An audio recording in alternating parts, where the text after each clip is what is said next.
자, 지금까지 노년 건강의 기본 근육 나이에 대해서 알아봤는데요. 이번에는 신체 부위별 건강 상태법에 대해서 살펴보겠습니다. 먼저 가장 중요한 뇌죠. 자, 꼭 체크해야 됩니다.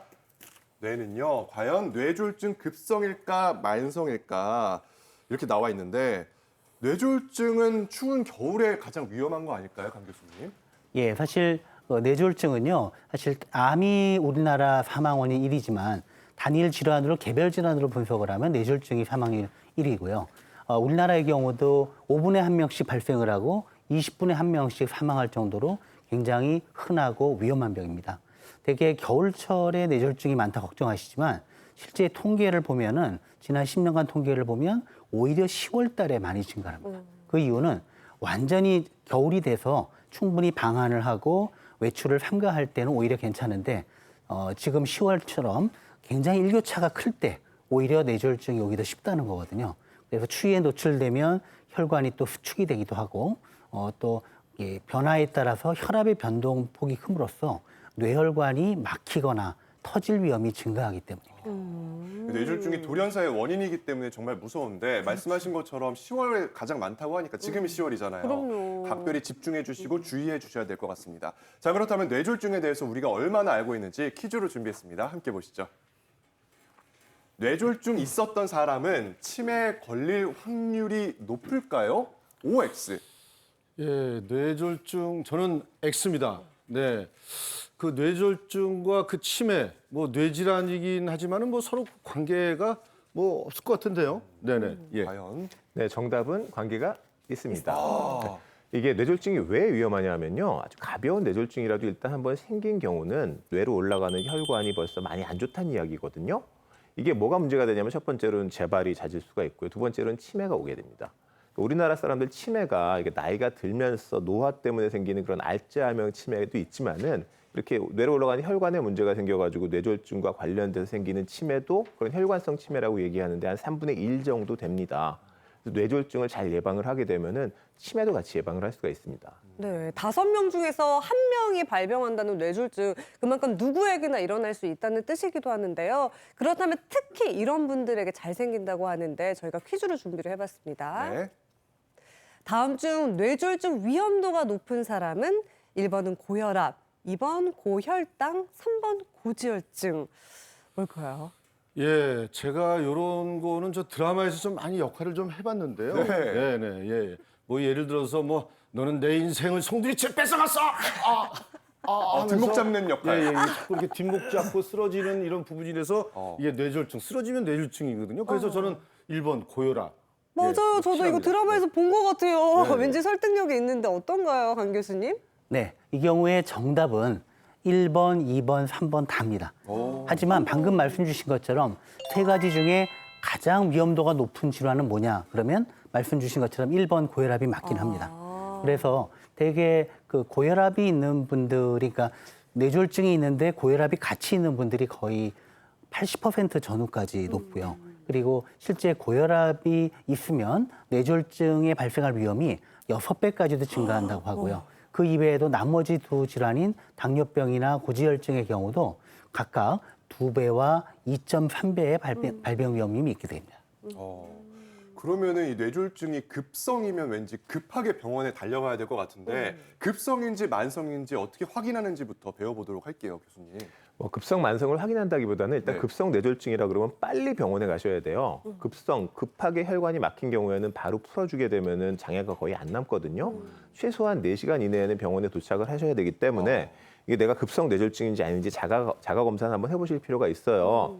보통 이제 말만 해로 이야기를 합니다. 그래서 말만 해라고 말. 내가 뇌졸중 아닌가 싶으면은 이거를 한번 자가로 검사를 해보세요. 네. 말은 자기 주소랑 이름을 이야기해 보는 거예요. 그래서 뭐 영등포구 여의도동 장성호, 영등포구 여의도동 장성호. 잘 되면 좋은데 이 말이 좀 어눌해지고 주위에서 너 말이 왜 그러지?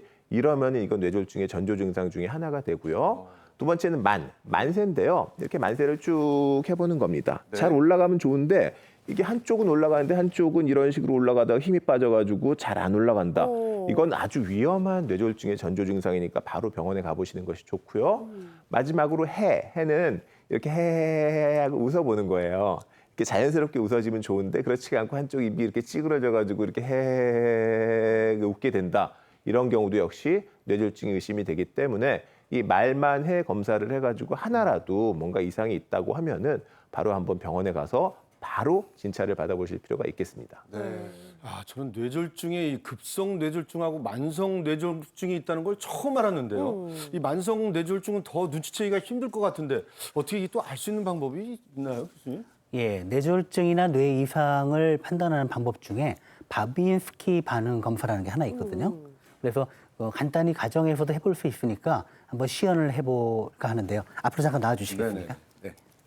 오, 집에서도 해볼 수 있겠네요. 네. 볼 테스트 해볼 수 일단 있군요. 누워서 자, 예. 준비물이 필요한가요, 교수님? 간단하게 이런 뭉툭한 펜도 괜찮고요. 네. 이게 없다면 엄지 손가락으로 하셔도 됩니다. 아. 그래서 네. 자, 한번 보여드릴게요. 한 펜으로. 네, 누워주시고 다리를 편안하게 아니요 쭉 펴주시고요.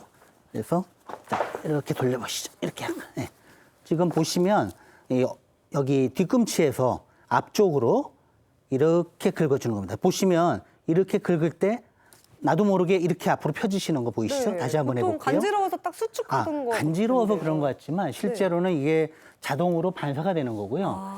심상을 키우시는 분들 보면 애들 발바닥을 살짝 대면은 반대로 이렇게 반대로 움직이거든요. 그러다가 한 살 넘어가면은 지금처럼 반응을 보이는데 만약에 뇌나 어떤 척수에 이상이 있게 되면은 이 반응에 반대로 이렇게 안으로 굽히는 게 아니라 바깥으로 펴지게 되는 그런 반응이 생길 수가 있습니다. 네. 일어나시죠.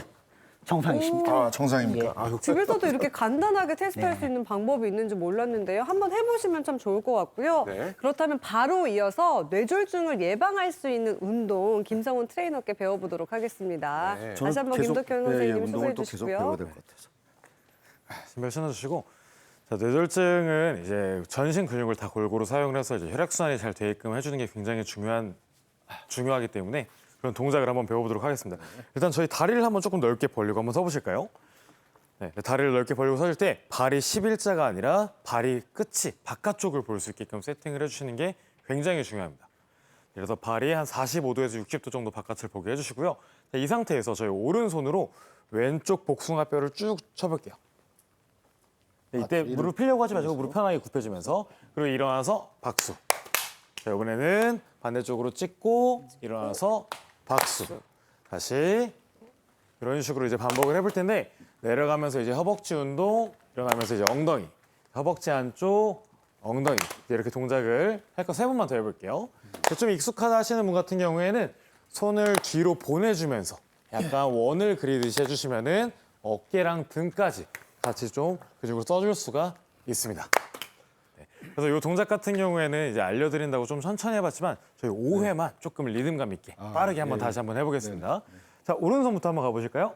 자, 오른손 찍고 박수. 자, 양쪽을 해주셔야 하나고요. 이 동작 하실 때 너무 천천히 하지 마시고 조금 속도감이 있을 수 있도록 동작을 반복을 해주는 게 좋습니다. 셋, 2번만 더 할게요. 다시 오른손 찍고 왼손. 다시 오른손. 마지막. 잘하셨습니다. 아, 이게 몸이 힘들지만요. 네. 동작이 확실하게 크니까 네. 확실히 이게 운동 좀 되는 것 같습니다. 저 운동이 되는 좀 느낌도 들고 몸에 이제 피가 도는 느낌 조금 네. 들 거예요. 자, 이번에 이제 몸이 풀렸으니까 네. 좀 다른 운동을 한번 해보실 건데 자세는 동일하게 다리를 벌려놓은 상태로 아까와 동일하게 만들어주시고 자, 무릎을 굽혀가면서 우리가 손끝으로 바닥을 한번 찍어보실 거예요. 자, 이때 손이 앞을 찍게 되면 이제 허리에 부하가 많이 걸리니까 내 복숭아뼈 라인에 있을 수 있게끔 찍어주시고 자, 그대로 일어나서 만세 해주실 겁니다.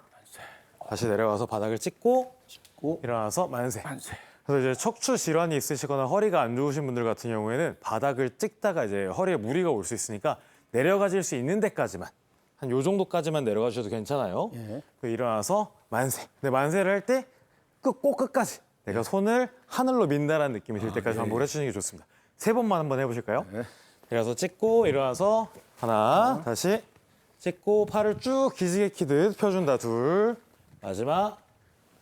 네, 이렇게 하시면 됩니다. 역시 동작이 크니까 혈액순환이 확 되는 것 같아요. 조금 힘드신 것 같은데요.